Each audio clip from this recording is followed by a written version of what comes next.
que recomiendo, me vuelvo a corregir conversaciones con él, dijo que lo correcto a partir del galicismo sería hablar de borgesiano, ¿no? De borgesiano y no borgiano.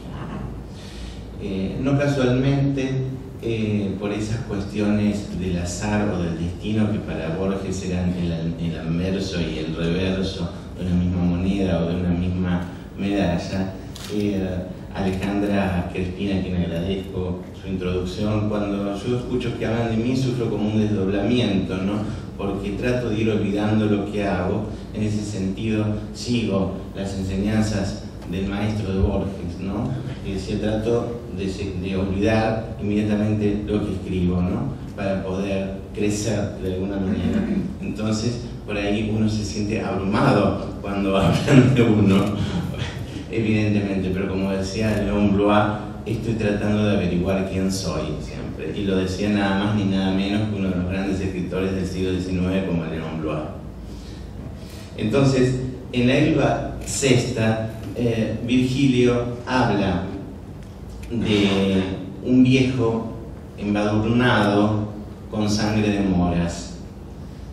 Es un sileno, y ese sileno embadurnado con moras, no azarosamente, no casualmente, por la más hermosa de las náyades, que se llamaba Eglé, tiene que ver con la construcción del mundo. Por supuesto, cuando dice, lo quiero citar, rara perignotos erran animales montes. Todos los animales salvajes asisten a ese maimandum, a esa creación del mundo. Lo asisten al viejo sileno y lo asisten también a Eglé, a la más hermosa de las náyades. Y hay una presencia fundamental, ¿no?, que Borges llama el primero de los dioses, y es el océano.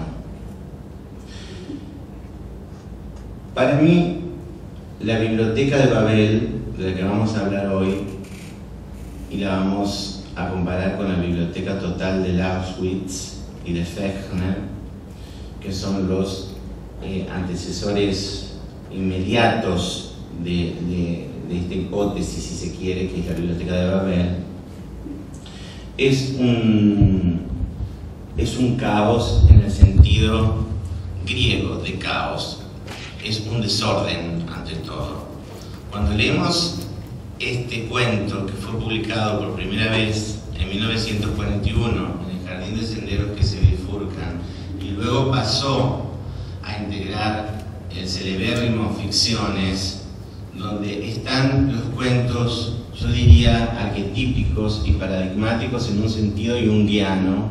También vamos a hablar luego, en el diálogo abierto con Alejandra, de la presencia de Jung en la obra de Borges. Una presencia subrepticia, una presencia casi invisible, ¿no? Pero como le gustaba a Borges, porque verdaderamente un gran escritor, me decía Borges, es aquel en que las influencias no se notan, en que las influencias son invisibles, son subrepticias. Subrepticio es un epíteto muy caro a Silvino Campo.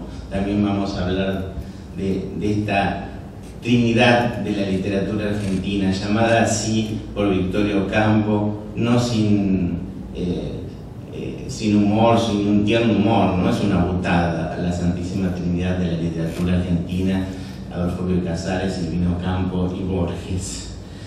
¿Por qué digo que es una biblioteca caótica? Porque es una biblioteca indeterminada, que puede ser finita o no finita. Borges dice literalmente, tal vez infinita. Todas estas paradojas, no voy a hablar de contradicciones, sino de paradojas, que en la lógica clásica, para los tradicionalistas de la lógica, puede ser leído como un atentado contra la lógica,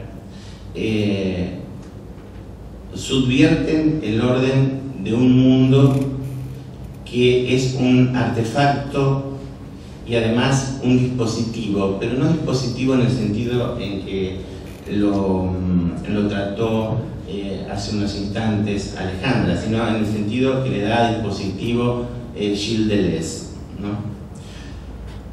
Entonces, esta biblioteca se confunde por un solipsismo, es decir, por una reverberación de algo que no conocemos, que podríamos decir silogísticamente o lógicamente por un principio de razón suficiente invertido, porque el principio de razón suficiente es creado por Leibniz después de 2000 años, ¿no? Recordamos los de identidad, el tercero excluido, el de contradicción, que son todos de Aristóteles, pero tuvieron que pasar casi 2000 años para que Leibniz buscara una razón, ¿no? Y la llamara el principio de razón suficiente. En la biblioteca de Babel no hay un principio de razón suficiente. La biblioteca de Babel preexiste al hombre y lo sobrevivirá. El hombre es algo así como una especie de golem imperfecto, de homúnculo que vaga, ¿no? Por esas galerías, por esos hexágonos. La biblioteca, recuerdo, está dividida en hexágonos y tiene una estructura matemática muy similar a lo que Karl Laswitz llamó la biblioteca total. Hablando de las paradojas, traje dos paradojas emblemáticas, una que es helenística, que es la de Epiménides, y otra que es moderna y de un autor muy caro y muy admirado, muy dilecto de Borges, como era el matemático y filósofo Bertrand Russell. A modo de ejemplos, la paradoja de Epiménides es esta: todos los cretenses mienten. Epiménides es cretencia. Si miente, los cretenses no son mentirosos, entonces no miente. Pero si no miento, los cretenses son mentirosos. Esta es la más simple de las paradojas, parece claro. Como estamos aquí celebrando el cumpleaños número 60 de una biblioteca, que no es la biblioteca de Babel, es una biblioteca ordenada, una biblioteca que ha sido salvada, afortunadamente, y esto me parece digno de elogio.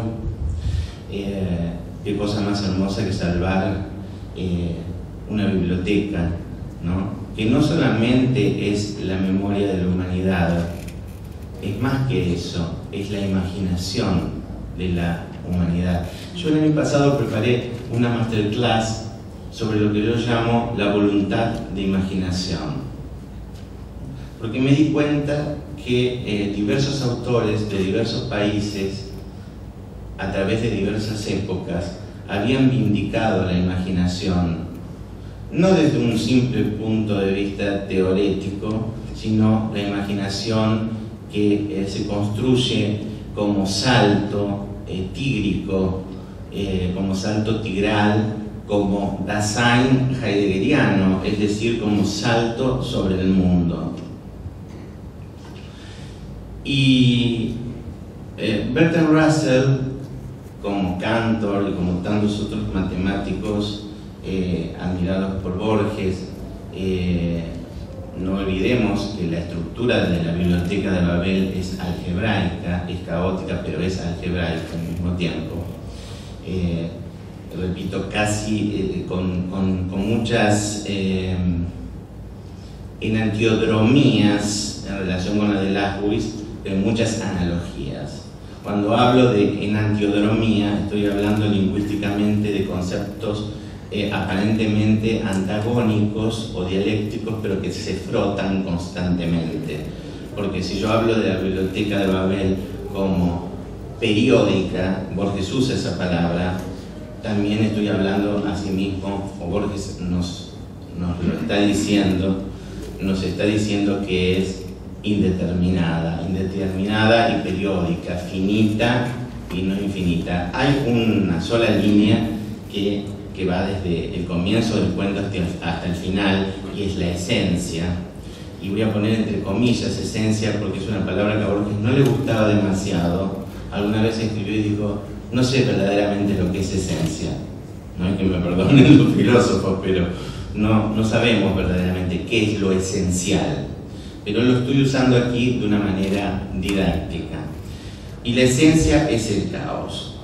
Se han hecho muchísimos congresos, se han organizado a través del mundo, congresos literarios o de pensamiento que relacionan a la Biblioteca de Babel con Internet y las redes, ¿no? A mí me parece que es equívoca esa analogía, porque si fuera realmente, por ejemplo, Facebook o Twitter, si fueran realmente como la Biblioteca de Babel, estaríamos totalmente perdidos.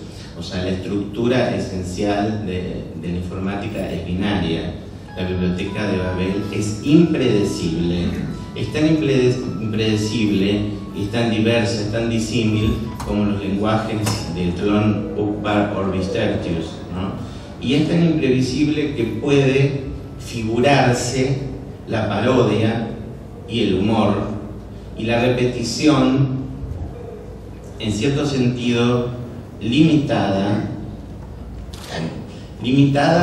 pero inconmensurablemente limitada. Esto es una influencia que Borges trae, por supuesto, de la doctrina del eterno retorno, de la repetición de los ciclos.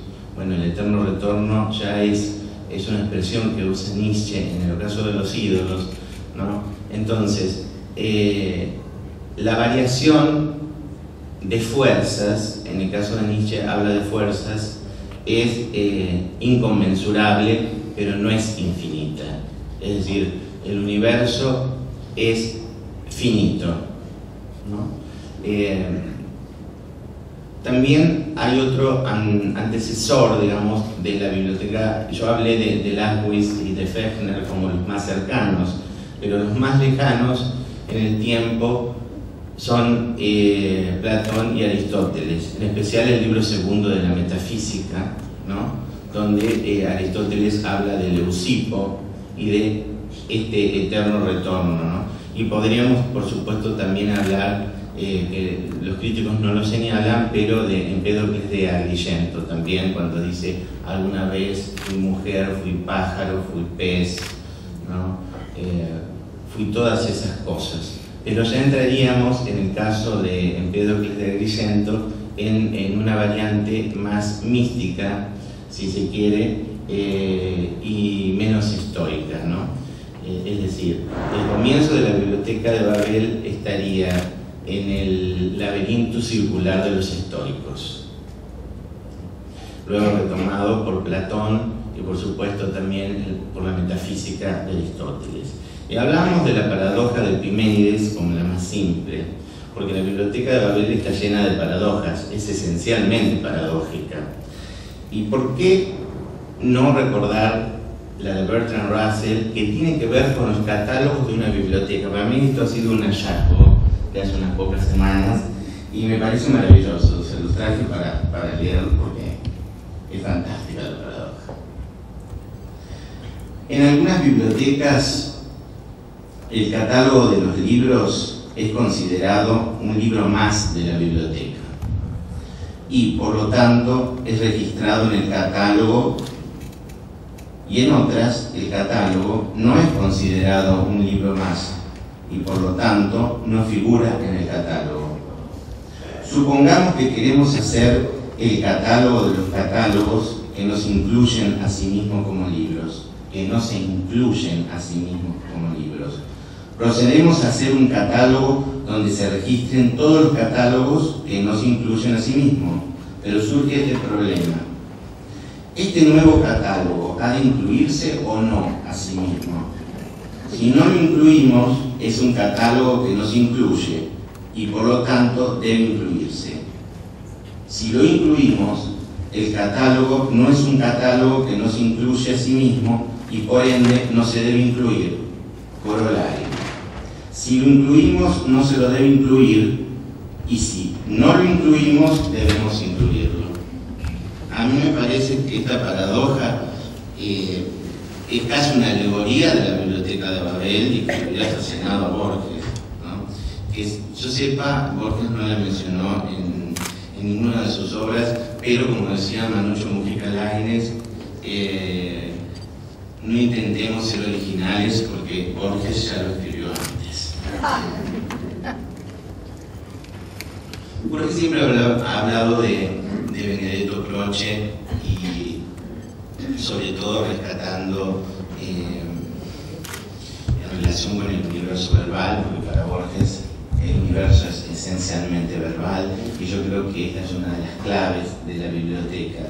Es decir, hasta qué punto, hasta qué solipsismo, hasta qué vértigo, hasta qué vértice, hasta qué vórtice nos lleva lo verbal en Borges. Nos lleva hasta la repetición de lo inaudito, hasta la repetición de lo paródico, de lo sarcástico. Al igual que en Tron, buscado por Orbis Tertius, encontramos en la Biblioteca de Babel lenguajes que podrían proceder al mismo tiempo del bengalí, el malayo y el guaraní, como pasa en Tron, ¿no? Y Benedetto Croce decía: el arte se regula únicamente por la imaginación. Y volvemos a la imaginación como directriz, ¿no? Como verdaderamente como el numen tutelar. San Agustín, si no me equivoco, en Civitas Dei hablaba de los laberintos y las cavernas de la imaginación, ¿no? Y cuando hablamos de imaginación conocedora, hablamos de una imaginación sin velos, una imaginación por sí misma y profunda en su desnudez. De alguna manera, así también define a la vida un escritor que quiero traer a colación esta noche, que fue muy leído en los años 30, 40 y 50, en esas décadas, en Argentina, y fue Anatole France, ¿no? Y releer de una manera inactual, inactualísima, que es la más actual de las maneras, libros como La vie en fleurs o La vie littéraire o El jardín de Epicuro, por ejemplo, nos produce un gran placer. Y me parece que podemos ahora leer a Borges sin velos, ¿no? Más allá de todos los aparatos críticos, más allá de las contradicciones de la crítica, que no la niego, que creo que enriquece, la crítica verdaderamente siempre enriquece y siempre aporta, aún no estemos de acuerdo con ella, ¿no? Hablamos de la sinonimia que establece Borges con el universo. La Biblioteca de Babel es in extremis el universo. No casualmente el cuento comienza, el narrador nos lo dice, el universo que otros llaman la biblioteca, y habla de ese número indefinido de galerías hexagonales divididas por áreas de ventilación, ¿no? Es interesante leerlo entre líneas y ver los aspectos paródicos y humorísticos, ¿no? Del hombre, por ejemplo, que está sentado para hacer sus necesidades en uno de los hexágonos, las formas en que se conectan los hexágonos, ¿no? Es decir, cómo circula esa especie de comunidad o de pequeña humanidad a través de la biblioteca. Los epítetos que Borges usa, me tomé el trabajo de notarlos, son indefinido, infinito, interminable, febril, galería de indecible melancolía, porque me parece hermosa esta metáfora, ¿no? Hay una indecible melancolía, pero no en la mera descripción de los personajes o de la atmósfera, sino detrás, digamos, del movimiento del cuento hay un aire de indecible melancolía. Lo mismo pasa con las ruinas circulares, lo mismo pasa con Tron Orbis Tertius, y lo mismo pasa con el jardín de senderos que se bifurcan. Originalmente el libro se llamaba,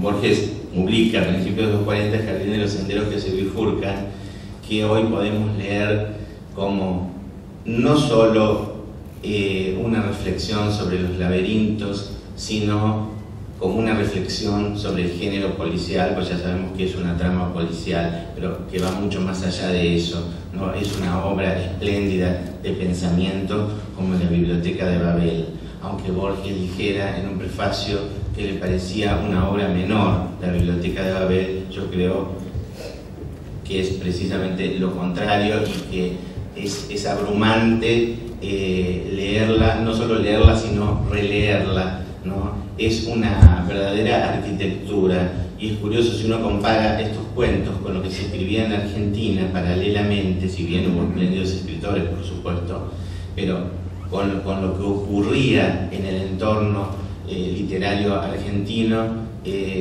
nos llena de emoción, ¿no? Hoy, que es un día dedicado a las bibliotecas, yo no puedo dejar de hacer esta digresión y recordar lo que ocurrió en el año 46, más allá de los partidismos y más allá de los partidismos, ¿no? Borges trabajaba en una biblioteca, según él, de los arrabales del sur, que hoy es, si no me equivoco, está en Almagro, y se sigue llamando Miguel Cané, creo, ¿no? Sí, realmente no tengo nada contra Miguel Cané, pero me parece que como desagravio a Borges, lo mínimo que podríamos haber hecho es llamarla porque Borges es el